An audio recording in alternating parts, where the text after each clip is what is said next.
11 millions d'habitants vivent en Île-de-France et bougent de plus en plus. Leurs déplacements, de banlieue à banlieue, ont augmenté de 50% en 25 ans. Mais les transports en commun n'ont pas suivi.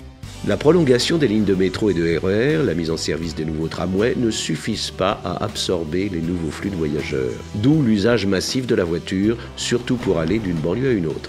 Au siècle dernier, le réseau actuel a été conçu en étoile. C'est toujours vrai aujourd'hui. Les lignes arrivent à Paris et repartent de Paris. Ce passage par le centre a de plus en plus d'inconvénients.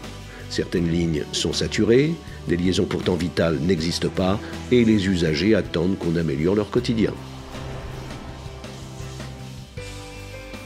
C'est sur cette toile de fond que se joue le débat public sur les transports du Grand Paris. 56 réunions publiques sur 4 mois, de septembre à fin janvier 2011, plus de 20 000 participants, plus de 200 cahiers d'acteurs, quelques 700 questions-réponses, des dizaines de milliers de connexions Internet.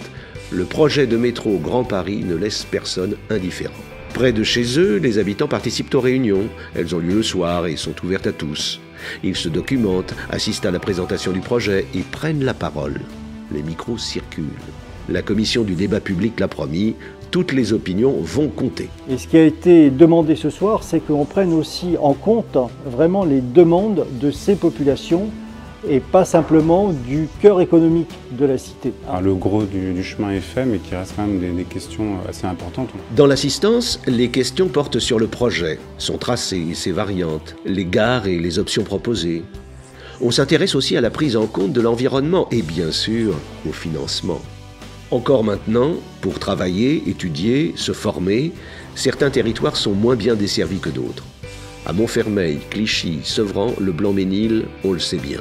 Le fait que quand sur un CV on met son adresse et qu'on vient de Montfermeil et Clichy, on dit on est discriminé parce qu'on vient de Montfermeil et Clichy et que c'est mal vu. Pas forcément. On est discriminé parce que l'employeur sait que la probabilité d'être en retard au travail est supérieure en venant de ce point-là. Pourtant, à proximité, la plateforme de Roissy est un formidable vivier d'emploi. Idem pour Villepinte, appelé à devenir le haut lieu des salons professionnels et qui attire de plus en plus d'exposants et de visiteurs. Une gare, il faut compter, c'est une grosse moyenne, parce qu'il y a des écarts importants, environ 80 millions d'euros pour faire une gare à la parisienne. Les gares sont aussi regardées à la loupe. Les participants s'intéressent au maillage avec les autres lignes, aux dessertes pour la population, à l'impact sur les projets de développement local. Certaines collectivités s'expriment pour que soit modifiée une implantation ou pour obtenir une gare supplémentaire. On débat aussi de l'aménagement autour de ces nouvelles gares et de la manière d'y accéder rapidement à pied, en vélo, en bus, en voiture. Sur ces sujets, la Société du Grand Paris a été claire. Rien ne sera décidé sans les collectivités. Ce que je disais tout à l'heure, c'est-à-dire qu'en gros, chacun voudrait que la gare soit au pied de son immeuble, ce qui est bon, assez logique finalement, mais il faut qu'on arrive à dépasser ce problème. Grâce au métro, c'est toute une dynamique qui va se trouver démultipliée. Aujourd'hui, les territoires y travaillent et les projets prennent forme pour bâtir une métropole où habitat et emploi sont réconciliés. Du renouvellement de la Défense au quartier des Groux à Nanterre, en passant par l'île Seguin, du projet des Ardoines à Vitry au Cancer Campus à Villejuif. Et encore tant d'autres, le plan campus de Saclay, les projets de développement à Marne-la-Vallée, Chelles, Gonesse, Pleyel, impossible de les énumérer tous. C'est d'abord ça, c'est une métropole où on se sent bien. On a souvent tendance à dire que les grandes villes sont des lieux oppressants, stressants. Une métropole réussie, durable dans 20 ans, je pense que c'est justement un lieu où les choses beaucoup plus calmement, beaucoup plus simplement.